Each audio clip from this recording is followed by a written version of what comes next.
This is the Dane Moore NBA podcast. We're brought to you by Prize Picks and coming at you Tuesday night. It's May 28th after the Wolves take Game 4 in Dallas to send it back to Minneapolis for Game 5.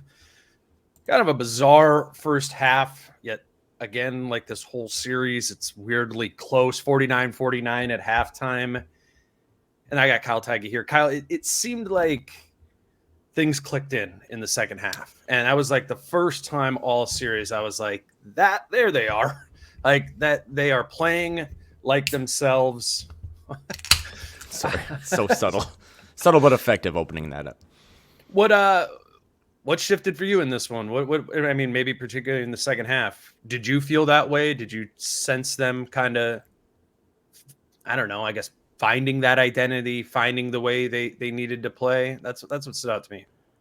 It's something definitely shifted in the second half, and I think that's where we should start. But I'd be remiss if I didn't start out talking about that first half, at least the energy that they had coming out. They're up 20-10.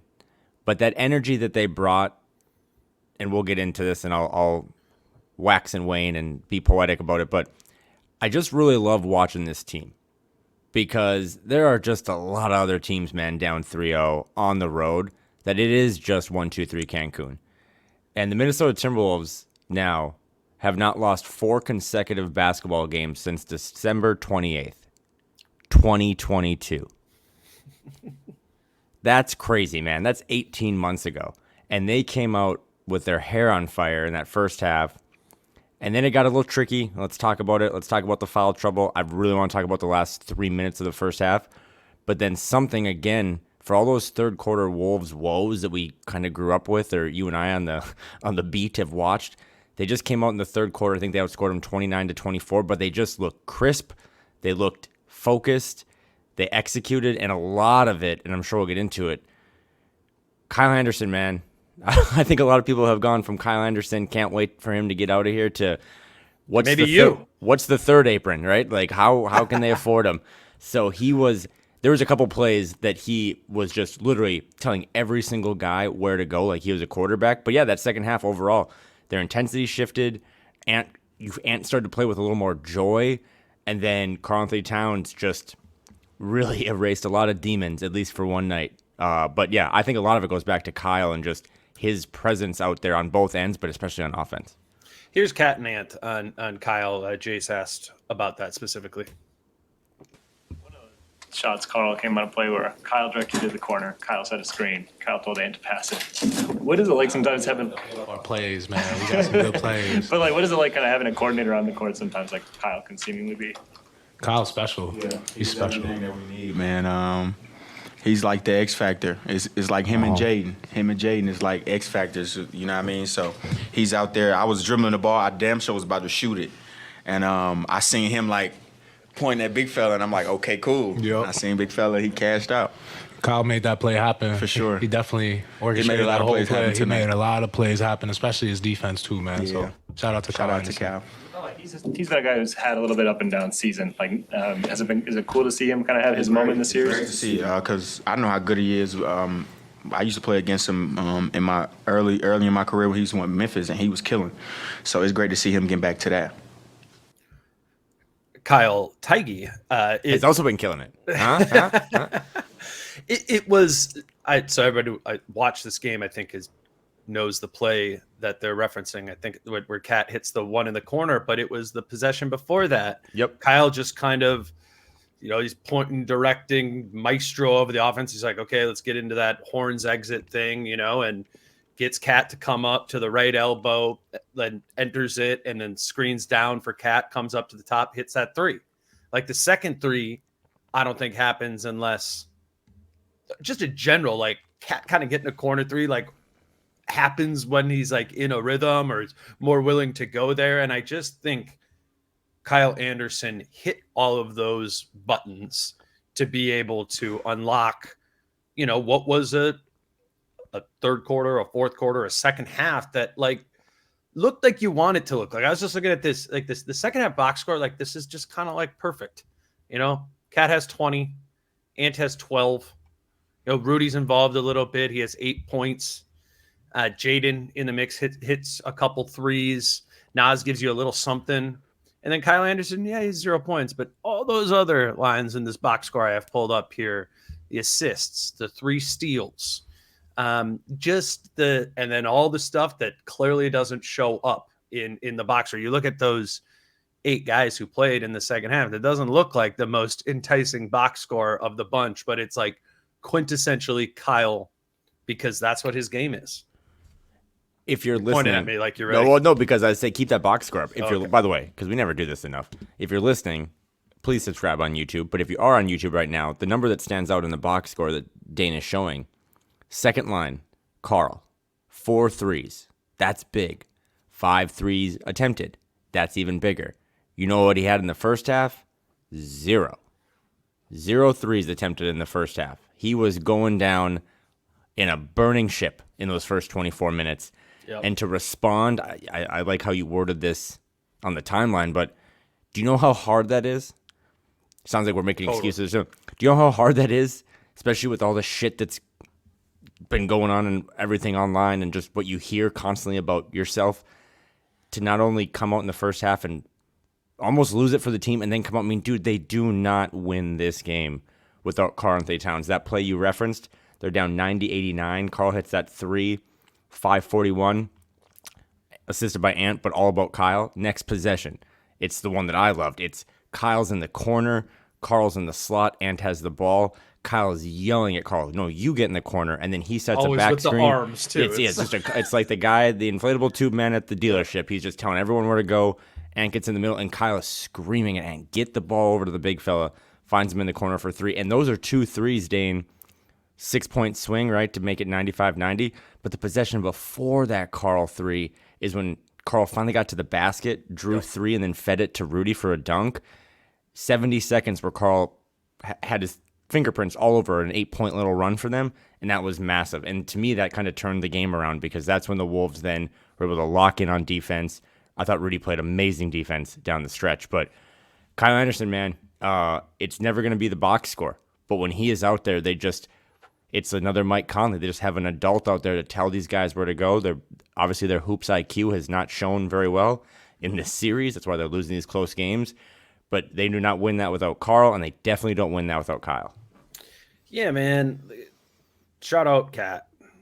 Yeah, dude. Shout out fucking Karl-Anthony Towns. And point blame at Cat too for the foul trouble in the first half. And that's the thing with him, is it can be both. And I think that needs to be the memory of this game, is yeah, you fucked up. Yeah. A little bit. And you bounced back. You had 20 in the second half, and you relied on your teammates. And you did what this team clearly needs, is you to be the number 2 offensive guy. The defense, and particularly against Luka and Kyrie, and we'll talk about this later, but it's picking and choosing the things you're going to sacrifice a little bit more, and kind of in the wash over 100 possessions of the game, hold them down to a reasonable rate. But offensively, this team needs to score at a level that can keep pace. And I don't know what their path is to be able to do that without Carl being a big part of that. And to his credit, being able to do that through the foul trouble, which is self-inflicted. I think, was it 4 of the 6 fouls were offensive?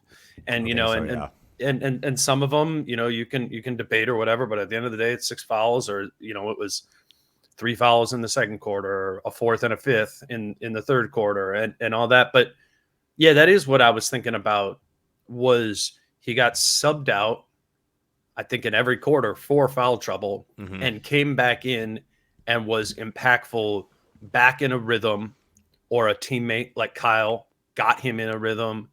And they absolutely needed that, because you just kind of look at it, Ant obviously played well offensively in this game, but they lose this game if you're not getting Cat in addition to Ant. So big on Cat for maybe losing his head at times in the game, but getting it back, and particularly in the chaos of what the last 48 hours have been, for him. And some of that, particularly in the Western Conference Finals, you can go 0 dark, no social media, but you're still hearing about that stuff. And I don't even know how to imagine what what that would be like to be able to play through that, through adversity in this game, even if self-inflicted. That in and of itself is impressive for Karl Anthony Towns. And they were pretty hard on him, Reggie Miller and Stan Van Gundy on the call. But it's to the point that you just made, and it kind of goes back to like my Jaden philosophy of Jaden and Karl and those guys are just going to kind of be baked in with fouls to start the game. You might as well just pencil them in for a couple because, like in Jaden's case, he's got to guard the hardest guy. With Karl, it's that you're going to play a lot. Karl just gets a weird whistle in general. At times, like that Luka 3 where Karl fouls out, I'm not here to complain about officiating, but that was like a specific play the NBA has trying to gotten rid of. Like the whole, like that's like a non-shooting motion thing. Like you can go find it on the timeline. Like NBA officials, they're trying to get away from these lurching things. But Karl just had so many dumb fouls. It's like if you can just erase those dumb fouls, you don't have to turn the 4 offensive into 2 offensive. Yeah, you don't have to hyper focus on a stupid foul on Luka that probably should have been called, but it was like. You just have to clean those things up. But big picture, to me, it's just this was, again, because this is what happens as you go forward in the playoffs. This was the biggest game of Karl Anthony Towns' career, and he finished it with a team best plus 15. And he was terrible in the first half, but I mean, in the second half, man. Yeah. Not to reread it, but you had a poetic tweet the other day about just kind of being yourself. And in that second half, his impact was just him being himself and shooting threes. Like the dish to Rudy was good. He had a couple other points in the paint, but I mean, he had a catch and shoot 3 where there was no space to let it rip, and he just shot it anyway right in front of Micah Nori, and he hit it. Mm-hmm. And you could see that he felt it too. So he was huge. He was huge after 3 games that were really, really disappointing. And it's, he was a reason they lost those games. And yeah, he fouls out tonight. You hate that. Had 4 turnovers. But, sometimes, man, basketball is just, can you just hit shots in the big moment? It wipes away everything else. Like, I think tonight everyone's going to go to bed thinking Karl Anthony Towns was great. And it's like, not worried about the fact that he fouled out or had those 4 turnovers, because when they needed shots, especially those 2 threes that we highlighted, again, shout out to Slow-Mo, but he hit them when they needed them. And then that freed up everything else for Ant and the rest of his teammates. Well, there's a power to Cat when he is himself. I'm not sure he can always get into that gear by himself. That makes sense. Like he does. Yeah, no, need I know what you mean. Support from teammates, from the coaching staff, or just guidance through the course of it. And obviously, like we saw that with our eyes on the floor in the second half. But then, as they were doing their press conference together, Kat and Ant, after the game, I was like, "Oh yeah, like these guys have his back," and I believe, knowing Karl, that he needs that, and we all need that. We all need that sort of support. Kat was asked about himself and his struggles and ability to bounce back in this game. And who took the answer to the question? Ant. This was, obviously a tough start to the series. Just what did you feel? Did you feel any differently out there tonight and being able to knock down the shots, or what came together for you? Everything came together for him. He was super confident. He wasn't worried about any shots previous to the shots that he hit tonight. He played exceptionally well, and he came through big time. And he was the reason we won tonight. Boom. They put him in spots to succeed, and he succeeded through that. I mean, I think Cat's effort was a team effort, which obviously includes him too. But this team knows they need him, and honestly, they probably need him even a little bit more throughout the series. A little bit more of, I don't know, the word we always use, like structure, or that, like just some guidance and some intention of the ways in which you want to use him. And that's again watching the fourth quarter, and I'm like, look at that intention, what it does, for Cat. And he's got to step up and knock him down, and he did. But I think we get more confident Karl in situations that he can kind of spread his wings a little bit, rather than needing to just rampage through the lane or whatever, some of the spots that he gets in trouble. I just really liked the way he played, but the way that he was supported in this game too. I'm glad we developed a new word, because it wasn't really structure, right? Like, if we're going to be honest, some of those two plays that we highlighted at 90-89, now 92-90, and now 95-90, it was more guidance, right? Those weren't real play sets. Those were almost broken plays in a sense. But Kyle just kind of got everyone collected in the moment. You have to have guys like that out there because you and I think, have talked about this before on the pod and off the pod. Like, I just don't think that's Ant. Ant can't do that yet. Like, Ant can do so many things, but Ant cannot, with 9 seconds left on a shot clock, like, create a new play with everyone on the floor. Like, he can get a shot, but he's not going to be able to give the guidance to get the guys in the right spot. Like, in the last game, remember when Kyrie kind of told PJ Washington, or Luka told PJ Washington to get in the corner, and it set up all that chaos, and Ant was kind of lazy, and then it hits a big three. That was more guidance than it was a play. So, yeah, again, Karl had 10 of his 25 after he picked up 5 fouls.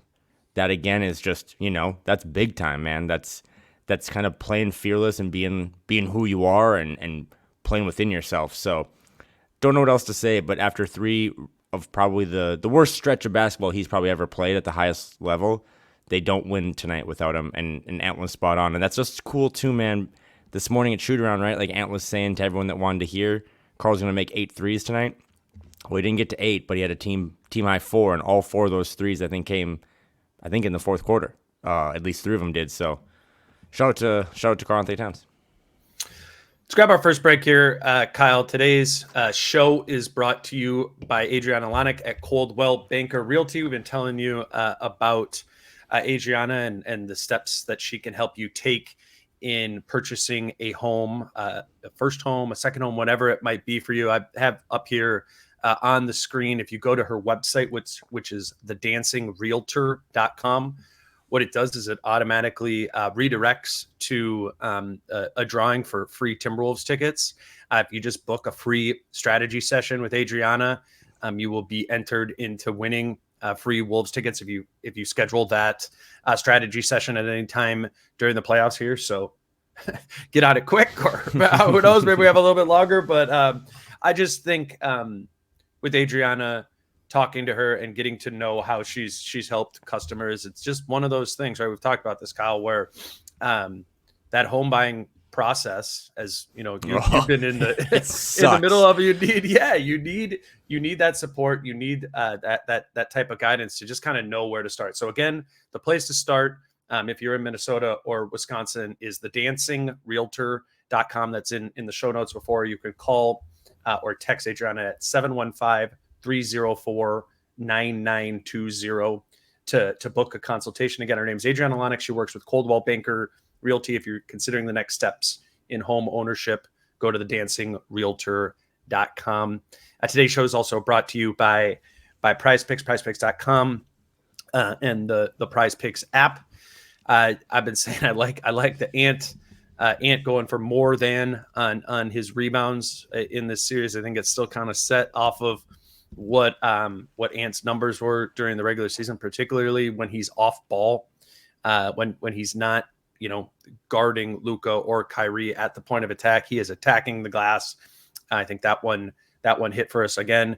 If you are looking to play some daily fantasy, have something extra on the line here, maybe you have a feel for this series, go to prizepicks.com or the Prize Picks app. Use promo code Dane for a $100 sign up bonus when you create your new account. All right, Kyle, let's keep moving on here. I want to talk about Ant. I mean, we hit. I think Kyle was a huge part of the story because that has kind of been through all 4 games, even though they lost 3 of them. They've gotten that X factor role player step up. Jaden obviously in game 1, Naz Reid in game 2, and then Kyle Anderson in game 3 and game 4. Cat has a big second half, but really another big part was Ant found his better offensive game. He was asked about it after the game on just kind of what opened up for him. I thought he had a good answer, actually, like basketball-y answer here. He got to open mic time later in the press conference. Yeah, he was sitting down for this one. We'll close the episode with Ant's open mic night at the end. But I thought this was interesting when he talked about what opened up for him. game, you said, you got a lot of good looks, but when the shots weren't falling, it was easier for them to crowd the paint. When Cat's hitting those shots and Jaden and Nikhil, what does that mean for your team and the spacing as you're driving into it? It means I can operate. Yeah, I think that's the main thing. When these guys knocking down shots, it's like a pride thing when your man scores, whether you supposed to be in the gap or not, you don't want him to keep scoring. So if these guys hitting shots, the gap's gonna get more open and more open and more open. And late in that fourth, because Cat and Jaden was knocking them down, I was able to just get anywhere I wanted. And whether I miss it or make it, I can live with that. And I haven't been doing that the last 3 games of this series. I've been going to the corner and not shooting the ball and not being aggressive. And, that won't happen anymore. Anytime late in the fourth, I'm going to shoot it every time.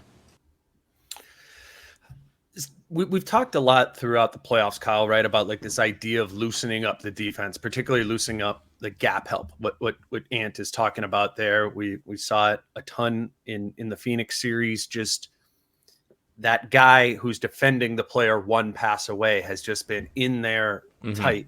And I like how Ant put it there, where it's like the game plan doesn't necessarily change. But if you come in for gap help on an Ant like semi-drive and he just kicks it one pass away to an open Jaden or particularly Cat, like you just inside of yourself can't let yourself help that much the next time. And that's what when the offense has worked all through these playoffs, all however many games, 15 games now that we've had, it's like a couple of those, loosen it up. Or, Rudy maybe like on the roll for a lob there. It's just like something that the defense is not paying attention to, is not giving it the most attention. And you punish that, it opens up your main things. And the main thing is Ant. So it was zero surprise to me how that progressed. Once those guys started hitting those, you knew Ant was going to have the opportunity to step in, to take his shots through less resistance. And then it just becomes a question of like, is Ant the dude to do that or not? And that's a bet I think most people want to take, is Ant getting downhill against a loosened up defense. I liked how the dominoes kind of fell in line there. I think he had 19 points in game 1, 21 points in game 2, 26 points in game 3, 29 points tonight. Most efficient scoring performance by him in this series. But the one that really stands out to me, he's on the series and tonight, he's averaging 8.5 assists this series, back-to-back games of a career high tying 9 assists. And again, I thought tonight he could have had 14 because a couple of guys missed some shots that they really should have hit. But to me, as just, a sicko or whatever, I just like watching the process sometimes more than the results. And now that I'm able to kind of think back on these first 4 games, and we'll see how far this series can go, you can see a guy that not only, and this was evident tonight too, right? You're on the scene, but he played with a different level of joy tonight. And maybe that joy is tied directly into the fact that now he kind of knows how to build the puzzle, or he knows how to read the book. But I think his joy is tied to his teammates. Yeah, okay. Yeah, I like that too. I think that like untaps get like the possibility to play joyfully. Were you talking about Ant barking? Do you know about that? Do you know about that? I do not know about Ant barking. Let's get away from our technical difficulties. Again, Dane is doing a lot of these pods on the road. Your favorite beat reporter, favorite podcaster, but sometimes you run into some Hyatt level Wi-Fi. But yeah, dude, do you remember when there was that jump ball and Ant was down there and he ended up like being part of the jump ball? When he was on the ground, surrounded by 4 Mavericks tying up the ball, he was barking really loud. It's great audio, dude. He's literally fighting for a loose ball with Gafford, and they're both tied up, and he's like, "Woof, woof, woof," and he's just barking. So we now go back to Anthony Edwards and your take. But what were you saying about Ant? And you were saying his joyfulness in his teammates and the fact that. Well, do you agree with that? Like, yeah, do you get what I'm getting at? Like, there's like a grading element of Ant's game when it feels like he has to be the one. And like when, to me, it seems like when he has a confidence in the others, he likes kind of doing it as a group. I mean, he likes being the guy, like For sure. that's part of this too. But he likes doing it with others, and all the best Ant stretches, there's always somebody there with him, and Cat tonight in this one, but even just those little like third quarter bursts we would see at the beginning of the second half throughout the regular season, it's not always just Ant. And I think that, to me, that seems to be like where the joy comes from. I sometimes wonder if I care if the Wolves win or not at this level as I get seriously, as I get a little older, because I literally feel I've been blessed now. You and I have watched every game that this kid has played, every single one. And a lot of them we've watched twice. And to me, he's like exceeded the joy I would get from watching my team win games. He just, pregame, he's just hanging out with Luka, and not that Luka, our Luka. And it's just, and he just has a joyfulness. I actually thought some of the coolest moments of this playoff run was after game 3, a game that, might have just clinched the series for the Mavs, even though this thing is still going based on the numbers and that no team has ever come back from down 0-3. But he just subtly was like, yeah, I've been through worse than this. My life has been through way worse than being down 0-3 on the road. The amount of stuff he's dealt with in his personal life is crazy. So for him to just bounce back 48 hours later and just have a joyfulness again pregame and during the game and then postgame, I'm with you. And I do think he would much rather have joy with others than just by himself, which I also think is a unique thing in and of itself. But that's why you're not, you are obligated to tune into these games every night, because this kid, this can never be the same old Wolves, even if they lose this series. And that's what the numbers say will happen eventually. But he just is a different type of player than we've ever seen, than we've ever covered, that we've ever been able to cheer for. And tonight, I mean, I kind of, one of those games again, Dane, where I was like, yeah, man, I don't know. Like, I remember Ant hit a couple big shots. He had a lot of energy, and he guarded Luka. Maybe we can talk about that. But did he play well? Yeah, he had 29, 10, and 9. Right. And you don't really know it in the moment, but those are Luka numbers. You just don't really know it. Mm-hmm. So I thought he was great tonight. Yeah, he had 6 turnovers. Dude, the Wolves had 15 turnovers, and the Mavs had 30 points off those turnovers. That would have been the starting point of this podcast had they have lost. They definitely have to. I mean, I guess I'll just say it like this. I think it was the best defensive game they've played. I thought it was the worst offensive game they played. Yeah, in this series, like it was bad at times. 15 turnovers that leads to 30 points for the Mavs, and the Mavs score 100. That's 30% of your points coming off turnovers is crazy efficiency for Dallas. Like, kudos to them. To the defense point, and we opened up the show after game 3 talking about what Ant didn't do, which was defense. Yep. And a lot of people after it's like, how you talking about that after Cat was so ineffective again offensively, and said on the show, say it again now, because I thought it was more important. Mm-hmm. I think given the importance of Kyrie Irving and Luka Doncic in this series, Ant has to be part of the answer defensively. And he put up a similar stat line in the box score, right? Like close to a triple-double in game 3. He put up close to a triple-double tonight in game 4. And it was a significantly more impactful and positive game from him because he was part of the answer defensively in this season. I wouldn't say he shut down Luka, but he was part of the answer there. They shifted the matchups. They put Ant on Luka. They moved McDaniels to Kyrie Irving, and they took Mike Conley out of those matchups in game 3, right? Mike Conley took the Kyrie role, and they put Ant off in no man's land on Derrick Jones Jr. And by re-engaging Ant on Luka, I think they profited from that. And I've been saying kind of throughout the series, I don't think he should be guarding Luka. I did think he should be on Kyrie either. I agreed with the game 3 plan, but it was another reminder to me of there's just value in engaging Ant defensively.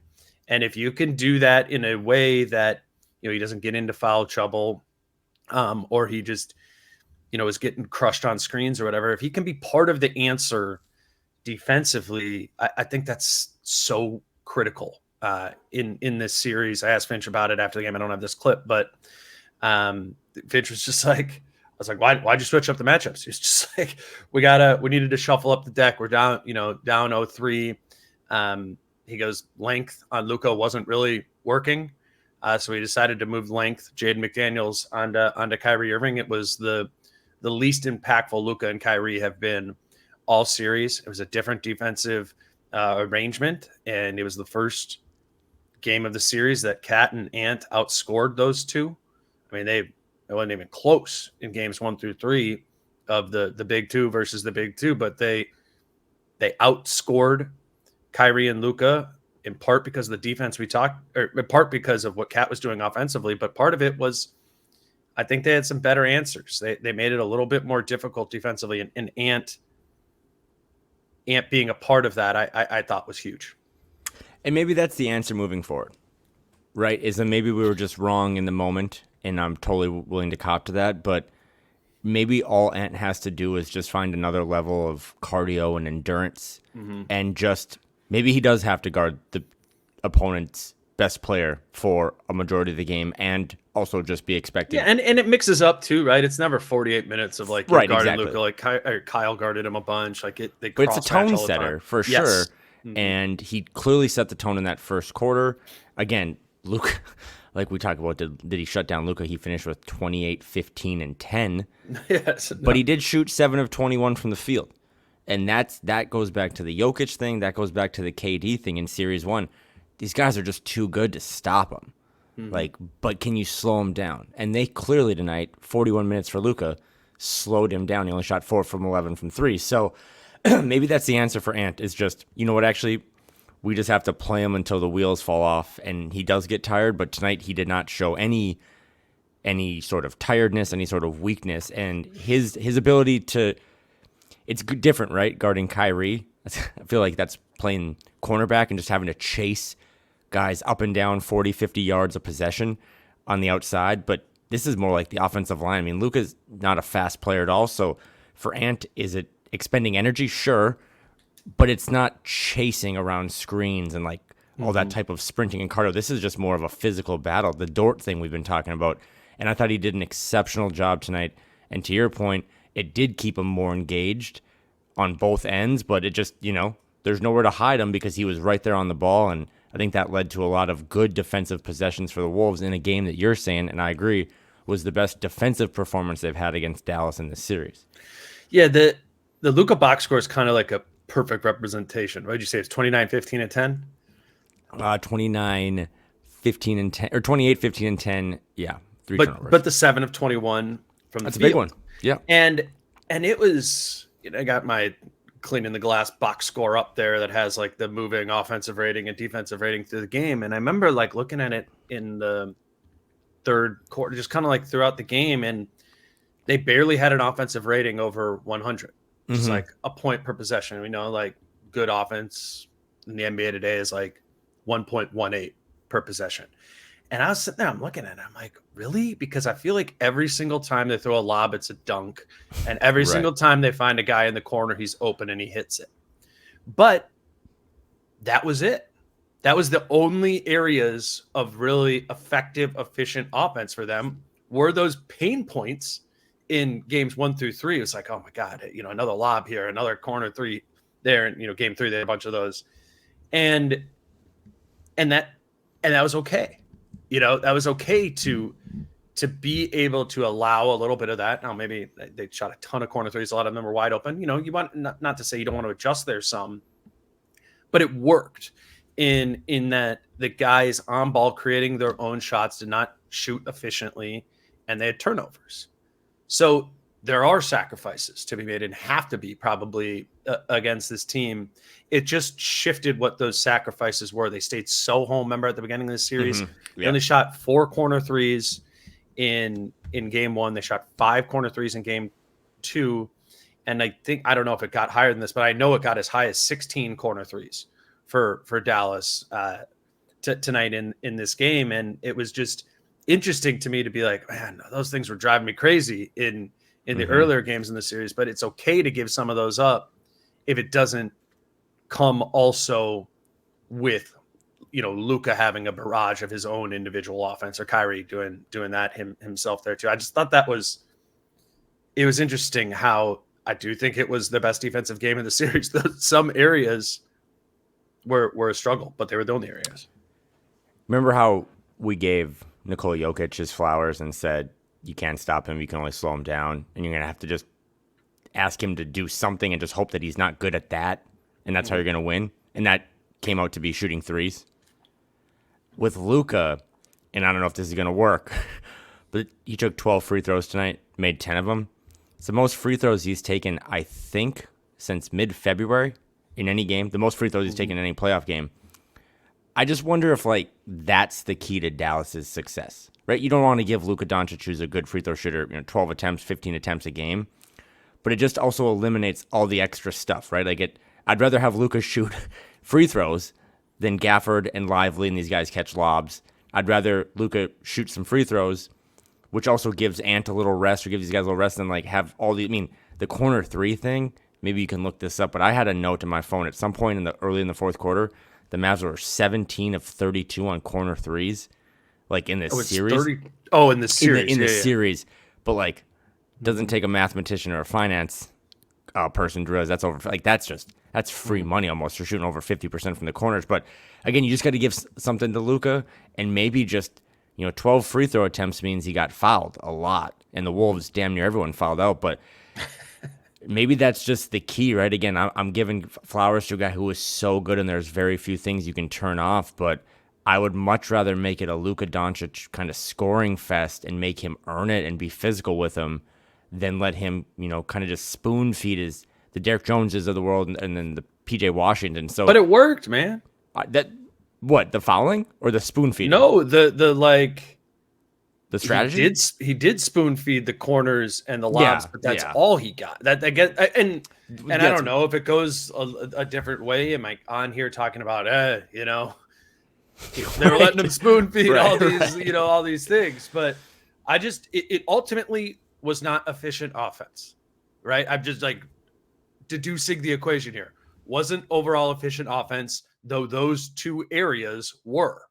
So what does that then in turn mean? I don't know. Do you need more games? Do you need to see more of it to know? But I think we're just saying a whole long-winded way of making somebody else beat you, and those guys can beat you from the corners, but they can't do it on the same volume that Luka can. Does that make sense? Like where it's over and over and repeat. You could do it 25 times. Like that's I don't know that at least in this game. I think it was the first time in this series that the Wolves maybe won the points in the paint battle, 46-36, but 36 points again in the paint is not that many for a team. Again, there's no Derek Lively tonight, and he's been their third best player, and maybe he's back for Game 5, and that'll change a lot. But, I'm literally – my strategy to defend Luka Doncic is to just foul him. And I know that's really dumb, but I do think there is a psychology nature or something to just not letting those other guys feast and not letting the Gaffords of the world have these. I mean, again, like I think he was 6 for 6 tonight for a while. Just making Luka really have the onus of having a lot of offensive responsibility on him, but not through assists or anything else. Just like you kind of gotta beat us one-on-one. So, and then also making him work a little bit on defense. That was something tonight on the broadcast that they hammered home, and I still don't think the Wolves did a good job. But there were so many possessions, Dane, when you go back and watch, where it's like Luka on Jaden or something, and they're not including him in the action at all, and he's just standing with his hands on his knees, and that's another thing too, like cleaning up turnovers for Game 5 at Target Center, but also just finding ways. I mean, I know you can bring Jaden up to set the screen, and Luka can switch it before it even gets up there, but they got to find ways to make him work a little more on defense, because I don't think that was something they did tonight. A lot of good tonight from the Wolves, but I think that's something that they kind of got away with that I don't think they can get away with again in Game 5. How are you thinking about this series going forward? Where are you at? Where am I? I'm just in my apartment. I think I was trying to think about this because no team's ever done this, right? And at some point, a team is going to do this. Come back from down 3-0. Is it going to be this team? I don't know. But I left tonight thinking that if the Wolves do eventually lose this series and the Mavs move on to the finals, I think tonight's win is going to make all of this leave a nastier taste in your mouth and in the fans' mouth and in these players' mouths. And I think that's awesome because tonight showed you that if you just dig in a little more, right, and you bring a little more, bring a little more energy, you know, like I've been saying that as much as 48 hours ago that the Mavericks, who I think that's a horse, like that's their mascot, the final lap of a race, that horse just takes off and it just has a wider stride and a little higher speed than the Wolves have. And tonight, Ant specifically, when he hits that mid-range, when he's running just constant pick and rolls with Rudy and kind of figured it out to get some space to hit that mid-range that was a big bucket, or the things they were doing with Carl, you saw these guys. I mean, we've gone an hour now, and I think this whole series has been a coming out party for Jaden McDaniels. Not just defensively, but offensively now he's given you just a little more in spurts, the same spurts you needed from Carl. So you are starting to see these guys grow a little bit, and I love that stuff. I love the scar tissue. Is it too little, too late? Maybe. We'll see what happens when they return back to Minneapolis on Thursday for Game 5. But I think tonight they showed that they can play with anyone, and they lost a little bit of that confidence those first couple of games, and that's big. That's big for Thursday. That's big for, I think, roster building moving forward. But you can't win all 4 of them in a row, right? Or you can't win all 4 of them in a night. So you did what you had to do tonight. Now you go back to Target Center. I hope that place has only just the biggest fucking degenerates in the world there on Thursday. I hope everyone takes that day off, and just the people that deserve it and want to be there and never want to sit, fuck the first basket. Like, I want you to just stand for all 48 minutes, but that place should be rocking because back to Finch, back to the 4-game losing streak, this team just, they fight when you think it's over. And that's really cool, and that's what we've spent 8 months of our lives just hyper-focused on every night and every day is this team. And I thought the response tonight, I just kept thinking of Andrew Bynum in Dallas when the Lakers got punked by 40, and I think Andrew Bynum tried to kill J.J. Barea. You never know, right? You just thought, like, oh, my God, is Rudy going to kill someone and they're going to lose by 30? And instead they played the best defensive game they've played all series. It's just impressive, man. I don't know how else to say it. Yeah, I think you leave this game believing more in just that they got to more things that worked. And I go back to Carl. I think if you want to believe in this, you go back to what you believed before the series, which is the idea that this team doesn't have a matchup for Cat. Right? Like, I mean, there are ways to punish this Dallas team through Cat. And a lot of that is on Cat keeping his head and allowing that to happen. But here's the thing that wasn't happening when he wasn't playing well. It wasn't just that he wasn't shooting well. They weren't using him to create advantages. And like in the Phoenix series, right, there was like some rickety offense there, but he was attracting the double team. He was getting off of it and forcing the defense then to scramble, and you've created an advantage. You know, Cat has a way of being able to do that through pick and pop game, through make ways in which he should make your defense freak out simply because he's on the perimeter. Mm-hmm. That's advantages, and he doesn't need to make 5 of 6 threes for it to happen. He just needs to be that threat that causes the rest of that defense to not do the thing that they've been doing against Ant the whole rest of the series, which is making it so difficult for him to get to the basket. If Cat is weaponizing himself, or Kyle Anderson is weaponizing Cat, or Finch is weaponizing Cat, then you know what can't happen? You can't have the Ant trying to get to the basket through the gap help and through Gafford or Lively at the rim.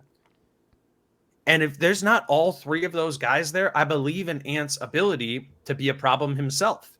And so I think if you want to believe in this series, or you want to think about where this series can go, like all roads run through Cat, because that's the side of the ball. They need more advantages, and he's the best way to get advantages for this team, or just to capitalize on capitalize on it himself. Wolves had more turnovers tonight. They were outshot from 3. The Mavs took 43s. That's kind of crazy. But the big one is, again, they're 16 from 25 from the free throw line. Those are those, like, again, there's a lot of, in my mind, bad that'll be washed away tonight simply because they won. But that's, if you're the coaching staff, that's exactly what you start tomorrow's practice with or film session with, is like, look at all the bad stuff we did and we still won. Because, again, we stuck to our identity and we played really good defense. And then late in the game, as we talked about at the top with Kyle Anderson or Mike Conley, who, my God, man, we've done an hour. And, like, Mike Conley, 14 points, 5 of 9 shooting, 7 assists, 4 steals. How many turnovers? Jake Layman says 0. There's a lot that they can do better, right? I mean, Carl can take 8 threes again, right? You're 4 for 5 tonight, take 8 threes. I think there was a couple moments where, I know you're big on this, but not always do I want Rudy Gobert to touch the ball, especially with 2 seconds left and he catches it in the shot clock. But you think, and I believe you, that there's still value, right, in Rudy touching the ball on offensive possessions? In the right places. Yeah, that's my point. Like that's, you know, and this is what it's always been. It's like that. No, not in a post up, not in a situation where he needs to put it on the ground once or twice and pivot, pump, whatever. But that's a way to loosen up the defense as well, and force that to create an advantage. They have to put 2 on him in that situation. And while Rudy, unfortunately, has not really developed his own offensive game, you know, the rest in peace, the push shot, but like he has really grown as a passer in those spots. He catches at it, 8-9 feet and finding the corners there, like not playing through him, but situationally finding him in the spots where he can make a simple direct pass or a simple direct dunk or layup at the rim. I don't know why we think those are bad things. I mean, maybe because you just remember the other bad Rudy touches that lead to an ugly whatever, but those are in different situations. And I think that is about the ways in which his teammates and where they give him the ball. You know, I mean, it's on Rudy that he can't do anything on his own at 9 feet there, but it's on his teammates for continually putting him in those spots to fail in there. Like, you need to be intentional about the right places of getting it to Rudy, and that, you know, that helps the offense. And to my memory, the more effectively involved Rudy is on the offensive side of the floor, I see him level up defensively on the other side there too. I thought he did, you know, a better job in coverage in this game. I think that's part of why the Luka and Kyrie shooting percentages are down a little bit. He obviously got frustrated. Dallas got sick of him coming up to the point of the attack. They started setting those back screens. That's where he went into it with Derrick Jones Jr. That happened in the Phoenix series too. That's that Spain pick and roll that teams are going to do when they don't like Rudy coming up there to the level. A lot of it, and maintaining this defense, because the defense needs to play at this level, at least, I think, to win going forward. Obviously, a lot of that is about Rudy, and remembering that Rudy is not the best isolation defender in the NBA. That's not what he won Defensive Player of the Year for. Rudy is the best team defender in the NBA, and that's why he won Defensive Player of the Year. Put him in those spots to play team defense, and then go win, Rudy. Like, go win some of those pick and rolls. Like, eat them up. He did that more in this game. Make that difficult. Don't get caught so deep and the lob, and like, eat it up. Be the aggressor. I saw more of Rudy being the aggressor defensively, and I think that goes a long way for this team. So that could be something going forward in, you know, maintaining that into game 5. Kyle Anderson was awesome tonight. Karl-Anthony Towns saved his best for when it mattered. Ant was pretty much good all throughout. Although I was texting you in game, there was multiple spots, man. It was like a 5-point lead. They'd get a stop, and then Ant would come down, and the one thing I don't love that he does is when he tries to split those double teams with like a crossover or something, he loses the ball and it just automatically leads to a transition bucket. But to me, and you maybe go watch this in the morning, but there was a really key sequence in that first half. So first quarter, the Mavs, after kind of holding on to a Wolves run, close out the first quarter on an 8-3 run. Again, one of those moments where the Wolves, it's 8, should be 14. Now it's down to like 6. But Ant picks up his third foul, I believe, with 3:35 left in the first half. And then Rudy picks up his third foul with like 30 seconds later. Yeah. Mm-hmm. And they played without Carl, Rudy, or Ant for the final 3 minutes. They're down 45-42. Thought that was an insane move at the moment. And I did too, right? But again, though, if you're Micah Nori or you're Chris Finch, you're just looking in. I mean, I always think that the only way you foul someone out is if you get 6 fouls. So it's on the coaching staff to just be like, I trust you. And again, what Carl did when he had 10 of his 25 after picking up his 5th foul. No, they were right. But so they sit Carl, Rudy, and Ant for basically the final 3 minutes of the third quarter. And those other 5, it was Nikhil, Kyle, Mike, and Jaden, just grinded out possessions. And that thing could have gone so haywire. But down 45-42, they close it out, and at the half, it's 49-49. I know that doesn't seem like a lot. Yeah, they won it 4-2. I thought that was the they biggest. Won this, the 3 minutes was the score of those 3 minutes was Wolves 4, Mavs 2. I just thought that was massive because when you sub those 3 out and you're down 3-0 and you're on the road, it could have gotten real weird for you. And those other 5 guys just really stepped up, slowed the pace down. Game manager, quarterback, and was just like, we're gonna control these last 3 minutes. We're gonna get to halftime, and we're not gonna lose this 3 minutes by 12. Yep. And it's been a hell of a series in a bad way for Nikhil, but he hit a couple threes tonight that were big. Nas kind of regressed in a sense tonight. Just wasn't a Nas game. I don't know the last time Nas, Carl, and Rudy have all had a really good game, but it's kind of the beauty of having a really deep and talented front line is that as long as 2 of those guys pop off, I thought it was fucking insanity that Nas went for the layup on that late ATO. I thought he should just hold the ball, but it is what it is, and he made it. But I think that first half, those final 3 minutes, that was a real big thing because we talked about an hour ago that what changed in the second half and how did the Wolves really come out firing and dominate that third quarter. I don't know if that even exists or happens. If essentially the 5 reserves, if you want to call them, the small 5 instead of the big 3, if they wouldn't have held down the fort for those final 3 minutes and gotten into halftime with an even score. Yeah, and shout out to Mike Conley for that. Old as fuck, but he's impressive. I was gonna say, I mean, Kyle said we've been going for an hour like 4 times in this episode. We're not at an hour, but we will let this play out the end of our hour of the podcast. Here's Anthony Edwards doing Anthony Edwards things at the podium postgame. Conley is over here, y'all. Y'all got any questions for Mike? Y'all want to ask me about Mike? Nobody want to ask me about Mike? Bye. How about Mike, especially in the first half? It seemed like he really is old as and he was getting downhill, laying the ball up. So shout out to Bite, and he coming in here with these clown pants on. So y'all about to see him in a minute, but that's my OG, that's my point guard. He played great tonight, and I couldn't ask nothing more from him. So thank you, Mike Conley. Hey, Carl, what does just getting 1 mean to you? Just to get on the board here and extend the series. We get another chance to get another one. Pretty simple. What did you say that? What did you say at the end of the game? I think we was talking about the N1. I think that's what we was talking about. Yeah, it was just, it was crazy. And you told somebody in the hallway you were seeing for game 6. Where does that confidence come from? What am I supposed to say? I'm supposed to say we're gonna lose game 5? No, I'm not gonna never say that. Michael Parsons, he was rocking the AE1s, and I told him he wears size 14. I'll bring back some nice shoes for game 6. That's what I told him. Again, he was standing up for that entire press conference.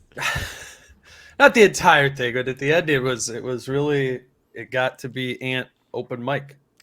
I got 2 random quick things because this one is just me giving myself a pat on the back.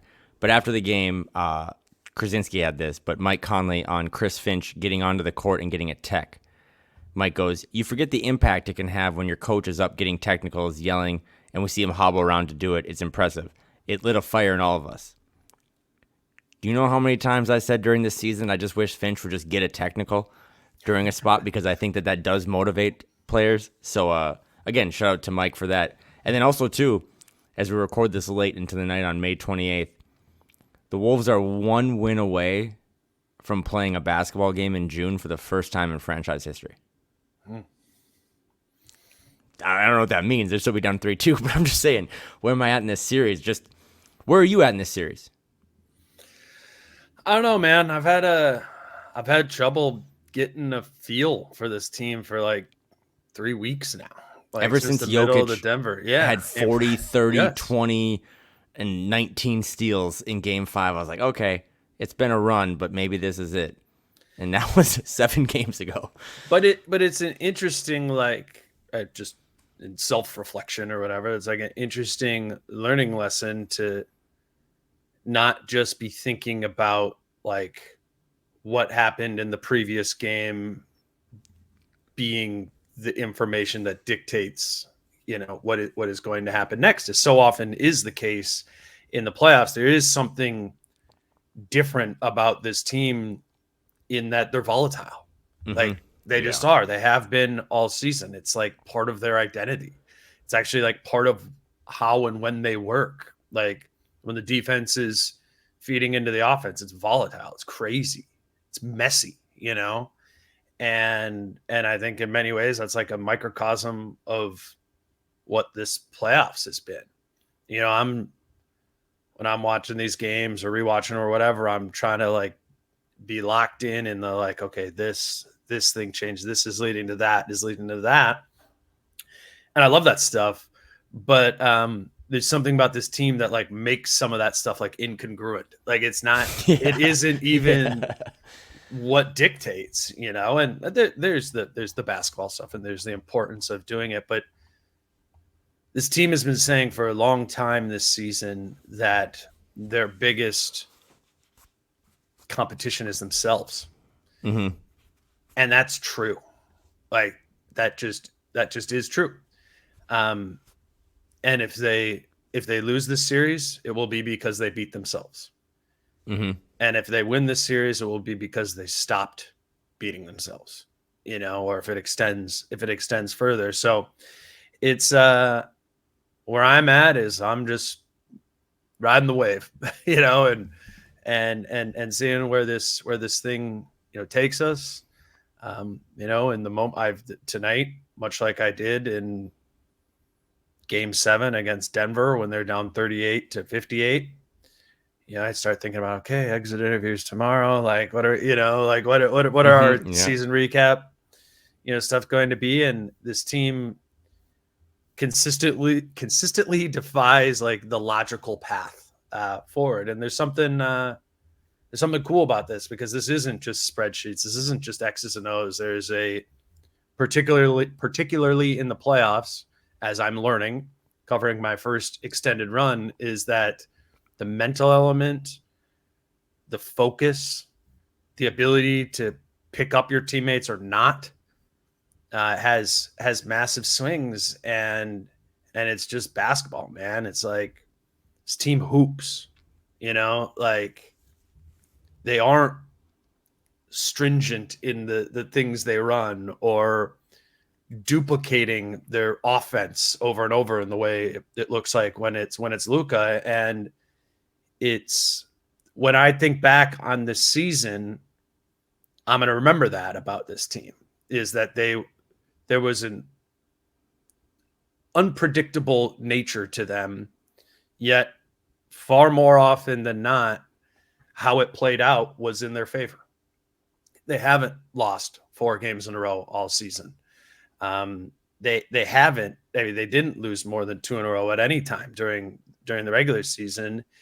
And it's just this interesting juxtaposition of like chaos with consistency. It's a really unique basketball team that is both young and old, and you feel every piece of that.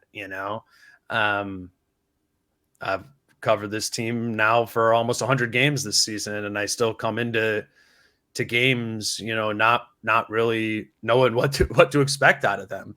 And I don't know, maybe we're just at the point where we just need to start to come to expect the unexpected of them and see how far they take us. They kind of have the personality, like the team, talk about their identity. They kind of have the personality of their best player, right? Like just in every time you doubt Anthony Edwards, every time you think he shouldn't have said that, he delivers. And sometimes when you expect him to deliver, it doesn't happen. And the Wolves have had those moments in this series. Game 2 really stands out. But yeah, I stick by what I said, that now that you saw them break through and now that you saw them on that final lap of the track or the meet outrun their opponent, it might, when it's all said and done, make all of this a little more sour, just because now you got a glimpse of that this team can defeat anyone. But for what that's all in the past, just like everything else we talk about, it's one game at a time. And for a team that I think they're now 6-2 on the road, but have really kind of been 500 ball at home in the postseason, you get another chance. And I know that'll be the message tomorrow, but it's just one more game, right? You just try to win that game 5. I think all the pressure in the world is still on Ant and Carl and the Wolves to win that.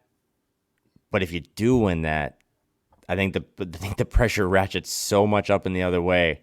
We've never seen a team come back from down 3-0, but 12 months ago we saw a team come back from 3-0 to at least tie it and force a game 7. So we've seen that before. So also Kyrie Irving was 14-0 in closeout games coming into tonight. So maybe anything is possible.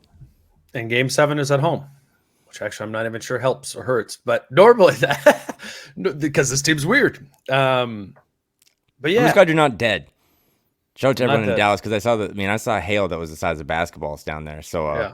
Well, we'll see if my maybe we'll cover gets out of here in about. We'll 10, cover game 5 hours. from the same hotel. Yeah, right.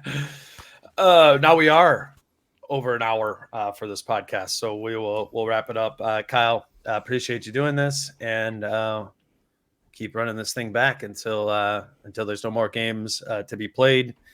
Game 5 in 48 hours, less than 48 hours. Let's see how this team can surprise us next. He's Kyle Theige. You can follow him on Twitter at Kyle Theige. You listen to him over at Flagrant Howls. In addition to this show, if somehow 20 podcast episodes a month isn't enough, Kyle, for you, there's more out there. Appreciate you continuing to stay up and do all these. Wolves in 7. Until game 5 with Kyle. He's Kyle. I'm Dane. Peace out. How I'm feeling, man, I hope it never stop, yeah. Grinning hard so you can find me in the crowd, yeah. Don't let standards ever bring you down, yeah.